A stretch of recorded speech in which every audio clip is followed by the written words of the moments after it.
very beautiful evening to you, and yes, thank you for joining me on another very interesting and informative episode of Gyna Plus Radio on Afia TV. My name is Doris Mayim-Shishe. Now, this is where we give you all the information that concerns women's health, and this is also a place where you can get the right information as to how you can go living a healthy life. This program comes up every Wednesday at 6 p.m. with a repeat broadcast on Saturday at 8 p.m. And today we're looking at something very rare. Not rare because it's not something that doesn't exist, but because people hardly talk about it. But yet, this is something that leaves a very huge impact on the lives of women. I am talking about osteoporosis. Is this something you've heard before?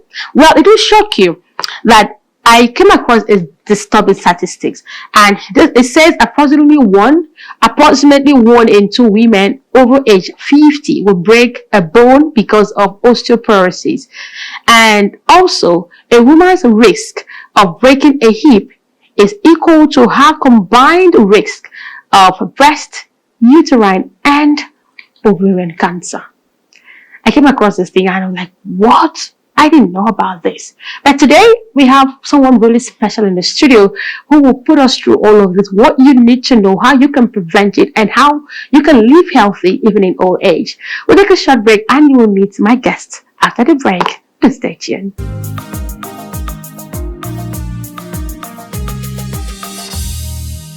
Welcome back. If you just tune in, this is Gyna Plus right here on Afia TV, and this is where you can get all that information, maybe most of the information. Let me use most. I don't want to say all. Most of the information that will help you live a healthy lifestyle. And my name is Doris Mayim-Shishe, and before the break, I mentioned the fact that we'll be talking about osteoporosis. Quite an unfamiliar topic, unpopular, so to speak, unpopular topic. And to help us do justice to that topic is a very special guest. You might want to take a guess. My guest today is someone that is, I was going to say drum rolls, Prof. And I'm talking about Professor Ngozi Njeze. She is a professor of radiology and global bone health advocate. Such an honor to have you in the studio, Prof. Welcome. Thank you very much, and Doris. Really, the thing that you're aging backward is what I'm going. What's the secret, really? You look really amazing. Thank you. You too. You look lovely. Welcome. Thank you. Now to the big word, osteoporosis. Sometimes it's really big to call it. What does it really mean, and why does it affect women more? Osteoporosis is a disease that affects men and women, but affects women more. Why? Because it is greatly dependent on the female reproductive hormone called estrogen. Estrogen is like a chemical messenger, to put it in layman's terms. It's like a chemical messenger in the body. It is responsible for fertility of women. During menopause, as we're getting to age 43, 45, 50, 55, the level of estrogen starts reducing. And the bone health protection that estrogen offers is now reduced. Then women are now more prone to developing that disease called osteoporosis, which is mostly due to porous bones. And then when the bones become porous, they can easily fracture. So we don't want our women to fracture. So at this stage, when we start losing estrogen, we start protecting women the more. However, we are now advocating teaching children early to look after their bones. We're teaching young girls early to look after their bones, because bone health is like a savings account. What you put in your younger years is what you're going to get as you're aging or when you're old. It's like a savings account. If you put in good protection, good prevention, take care of your diet, eat the right foods, you'll get it right. Maintain a healthy lifestyle, you get it right. But if you don't do any of these things, I'm afraid you're dropping down to osteoporosis, and the fact is that the bones can easily fracture. When it fractures, it limits so many things. It limits activity, it limits life, it reduces somebody's lifespan, and it's not very, very good news at all. We don't want anybody to fracture. However, if there's a fracture above the age of 51 years, it is osteoporosis until proved otherwise. Yeah. I mean, I like that. I appreciate you for that background that you've given. And you said something that you're teaching girls how to, it's like a savings account, and you're already catching them young, letting them know how they can protect their bones. Sure. Now, are there certain risk factors? Because it seems like it's something that can be preventable. What are the risk factors, so to speak, on a broad, scale? Fantastic. There are risk factors. They're divided into two: non-modifiable and modifiable risk factors. The non-modifiable risk factors are things that you cannot prevent. Like being female, I can't prevent it. Getting old, I can't prevent it. Race, I can't prevent it. These are the major lifestyle factors that you cannot do anything about. And sometimes familial or genetic changes, you can prevent it. Once it's in a family, it's most likely going to occur in the family. Yeah. But there are modifiable risk factors that we can help us maintain some level of good bone health as we age. What are those factors? One is lifestyle. Lifestyle means you have to be active, you have to eat right, you have to avoid taking unnecessary drugs that you don't need to. You have to maintain a good level of alcohol intake. You have to, like I said, lifestyle means exercising.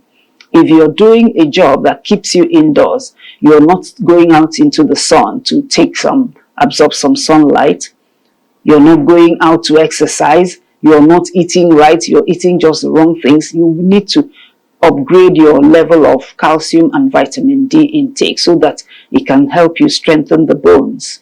These are modifiable. And tobacco. In fact, tobacco, let me expand tobacco now. Our people have different ways of taking tobacco. All these things, in textbooks, they will say smoking.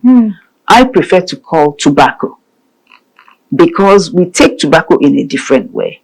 The white man takes tobacco by smoking. If you go to places like Benue State, Kogi State, they chew tobacco. They chew the stick of tobacco plant. They chew the stick, they use the powdered tobacco to just rub it in their mouth and have it in their mouth, and they lick it. But abroad, they smoke tobacco. So these things I prefer to call it use of tobacco. I think something that women also indulge. Oh yes, it's even the women that will use that tobacco and they brush their teeth. And you see their mouth orange, like this lovely lipstick.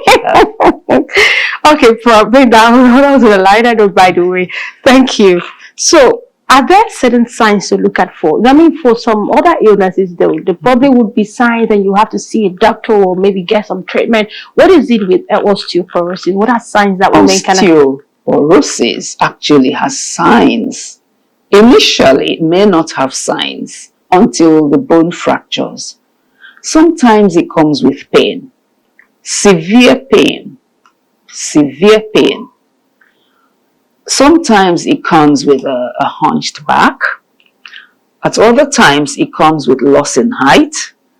At other times, when I mean loss in height, how do you know that somebody has lost height? You made a dress, and you know where that dress usually gets to. And suddenly the dress is almost getting to the ground almost. And somebody will say, Mama, is it that you're getting short? Are you shrinking? You see your grandchildren asking, is it that you're shrinking or are you getting shorter? That is osteoporosis until proved otherwise. Yes, let me quickly interject, because this is something that we see almost every day. We hear statements like once someone is aging, they tend to either shrink. Yes. That is another thing for another day. Okay. We'll talk about now that's it. Clear. However, osteoporosis causes that, but there's another disease that also causes shrinking. Now that you mentioned shrinking, Okay, that's a discussion for another day. Yeah. So beyond that sign, is there any other thing one can look at for beyond seeing that you probably are the not hunch at the back? People develop the hunch. You know, you see a woman, they say, this woman is now hunched. She wasn't like that before. You look at the back of a 25-year-old girl, she's ready to model a dress. You want to look at her. But when you now see this lady, she's developing a hunch. She's afraid to walk, to step, because she's afraid that she will fracture, she will fall. You know, are you afraid to fall? No, you're not. You're young. But when you see those older women, they're afraid to step. They feel they will fracture their bone. All right. That is what happens when osteoporosis starts setting in. Now, that's something that also I'd like you to address, because it says something that is just peculiar to older women. But I came across something called breastfeeding associated osteoporosis. Could you just give a bit of background to that? Because breastfeeding people are definitely not old, young. So to speak. They are young. That's you know, what happens during breastfeeding is that you lose a lot of calcium. You lose a lot of calcium, and when the body looks for where to get it from, calcium, the bone is the storehouse of calcium, draws it from the bone. The body draws it from the bone. You lose a lot of calcium during breastfeeding. So that is why women who are breastfeeding are given calcium supplements. Yes. That makes sense. Yes, they're given calcium supplements. So when you give them calcium supplements, the bone is strengthened, is supported, kind of. All right. I mean, Prof is doing a wonderful job, because I am learning, and to think that we're all going to grow old is something that's really fascinating, because you need to sit back and learn how. I mean, she already gave us a snippet of how you can prevent this by staying active and, you know, eating right and all of that. But after the break, we're going to learn more about the impact and how you can prevent it. Probably, if there is a treatment plan, you'll get to know. Please stay tuned. We'll be right back.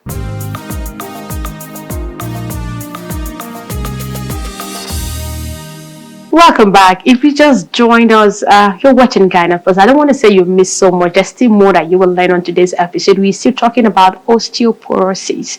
And my name is Doris Mayim-Shishe. And of course, my special guest, Professor Njeze, is still here in the studio. And ma'am, I mean, you're doing a great job. And personally, I have learned so much on this particular episode. But while you've talked about all of the risk factors and, of course, why women are more prone to having it, the general impact on women's health. How does it impact women's health? It sounds like it's a scary thing, because I know, I read a background that says a woman's risk of breaking a hip bone is equal to a combined risk of breast, uterine, ovarian cancer. But how much of an impact is this really, so to speak? It is enormous. It is enormous. If you imagine the role of the woman in the house, you find out, you will immediately know that it will be very terrible on the family for the woman to lose her freedom, her independence.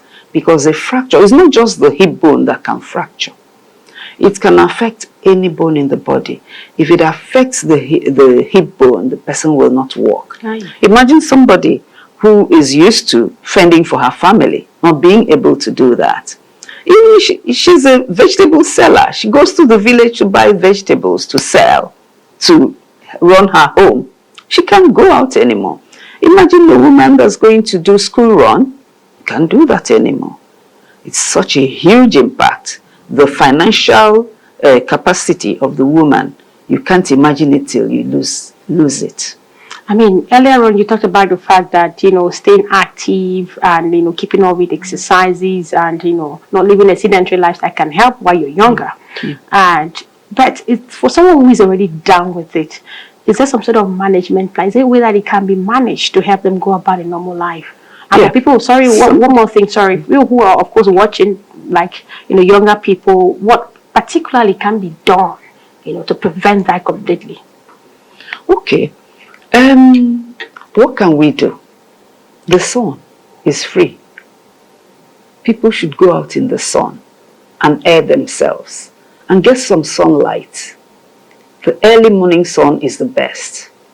Get some sunlight, eat the right meals, eat right, that's what we call it. You eat right. Eat foods that are high in calcium and vitamin D. And you'll be surprised that it's not just milk and cheese. And of course, how much cheese can we buy? So you have to go out in the sun. You have to eat right. That's the most important. And you have to exercise regularly. You have to exercise. Those things are the three most important.